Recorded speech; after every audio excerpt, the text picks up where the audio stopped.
Oke, Assalamualaikum warahmatullahi wabarakatuh.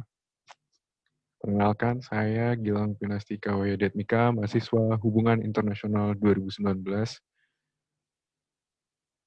Kali ini, eh, pada kesempatan kali ini, saya akan menyampaikan tentang politik Arab Spring di Timur Tengah.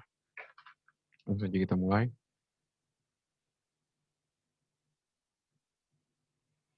Latar belakang Arab Spring. Fenomena Arab Spring memunculkan pemberontakan-pemberontakan yang terjadi di negara-negara Afrika Utara dan Timur Tengah.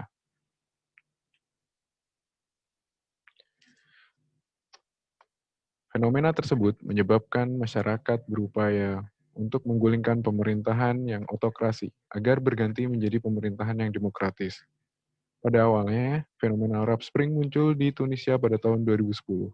Kemudian fenomena tersebut menyebar luas ke berbagai negara-negara seperti Mesir, Aljazair, Maroko, Bahrain, Yordania, dan Suriah. Gejolak Arab Spring adalah peristiwa yang bermula di Tunisia ketika seorang pemuda 26 tahun bernama Mohamed Bouazizi melakukan protes terhadap kekejaman pemerintahan lokal di bawah rezim otoriter Ben Ali. Bouazizi melakukan aksi bakar diri yang menarik perhatian seluruh negeri, bahkan dunia, pada tanggal 17 Desember 2010.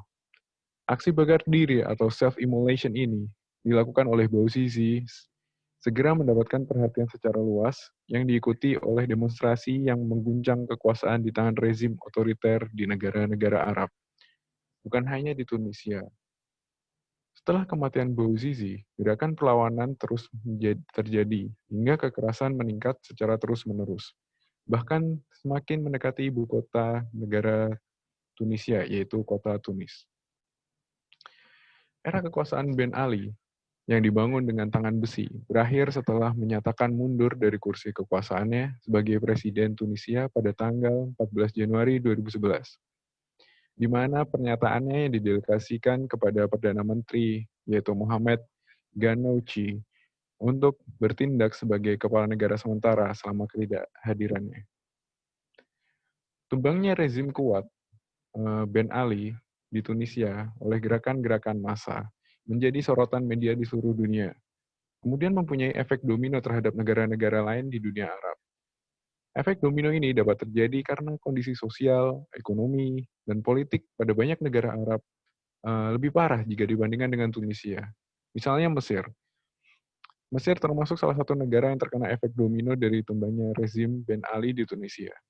Beberapa hari setelah dunia mengetahui berakhirnya era Ben Ali, rakyat Mesir mulai turun ke jalan menuntut pengunduran diri Presiden Hosni Mubarak yang dinilai otoriter, korup, dan gagal membangun negaranya selama 30 tahun kekuasaan. Warga Mesir yang sejak 25 Januari 2011 turun ke jalan menuntut pergantian rezim akhirnya merayakan kemenangan mereka pada tanggal 11 Februari 2011 setelah mereka mendengar Wakil Presiden Omar Sulaiman melalui televisi yang memberitahukan kepada seluruh warga Mesir bahwa Husni Mubarak mengundurkan diri dan menyerahkan kekuasaannya kepada Dewan Agung Militer.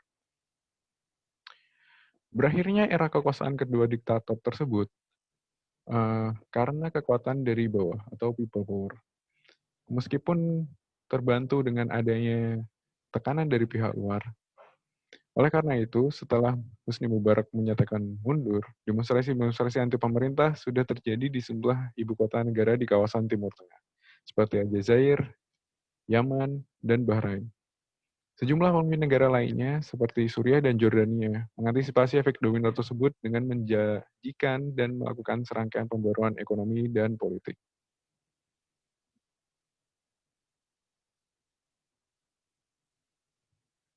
Proses diplomasi Arab Spring menggunakan diplomasi digital, dimulai dari publik Tunisia yang menggunakan media sosial yang menarik perhatian dan kesadaran publik negara lain tentang situasi yang ada di dalam negaranya.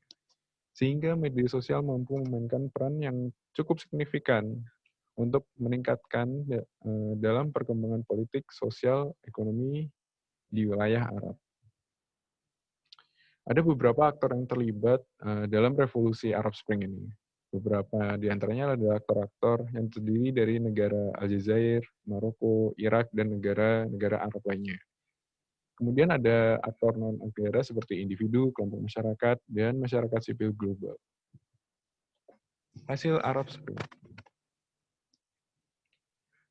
Apa yang terjadi di Arab dari Tunisia hingga Mesir telah menyita perhatian dunia karena tidak kunjung berhentinya gelombang protes yang berlangsung revolusi untuk menuntut hadirnya demokrasi, kebebasan ruang publik, dan tuntutan negara-negara yang telah lama berbentuk otokrasi tersebut bergabung dengan modernisme negara lain.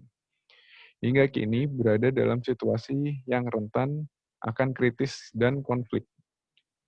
Siaran berita Arab Al Jazeera menjadi media yang paling berpengaruh dan provokatif dengan menyiarkan gambar-gambar bakar diri dari demonstrasi yang terjadi. Revolusi berjalan menyertakan partisipasi berbagai kelompok dengan latar belakang yang berbeda. Tidak heran banyak yang mengatakan bahwa Arab Spring adalah gerakan yang sepenuhnya sekuler. Gerakan massa digerakkan tidak hanya untuk menentang rezim yang berkuasa, namun juga untuk menentang ekstremisme ideologi. Hal ini berarti bahwa Islam sebagai teologi tidaklah berubah, namun keagamannya berubah. Keagamaan ini baik liberal atau tidak, nyatanya kompatibel dengan demokrasi, karena demokrasi yang dituntut hadir dalam sistem pemerintahan mengaitkan kepercayaan personal dari tradisi, identitas kolektif, dan otoritas eksternal. Arab Spring juga menunjukkan bagi banyak kaum muslim, demokrasi adalah jalan yang pantas untuk menciptakan bentuk negara ideal. Tunisia dan Mesir merupakan dua negara yang telah menjatuhkan pemimpin diktatornya, Ben Ali dan Husni Mubarak. Kedua negara juga telah menggelar pemilu. Bahkan di Mesir telah 2 kali menjalankan pemilu, yakni pada tahun 2011 dan 2013. Tunisia menjadi negara pertama yang menghadapi demokrasi dengan terpilihnya Presiden Habib Bourguiba. Bourguiba secara politik membatasi gerakan politik kemiliteran yang mendukung gerakan pekerjaan Tunisia, yang menjalankan visi politik sekuler. Benar jika terdapat hal-hal yang tidak bisa dinegosiasikan dalam Islam, namun pemisahan antar agama dengan pemerintahan menjadi agenda besar dalam Arab Spring. Revolusi tahun 2011 tidaklah sama dengan revolusi yang terjadi di Iran tahun 1979 yang menjadikan agama sebagai dasar dari tujuan revolusi mereka. Berbeda dengan Ayatullah Khomeini di Iran, Mesir dan Tunisia bukanlah tempat untuk menghadirkan Islam sebagai justifikasi tindakan-tindakan tertentu agama. Agama menjadi hal yang plural dan terbuka atas demokrasi.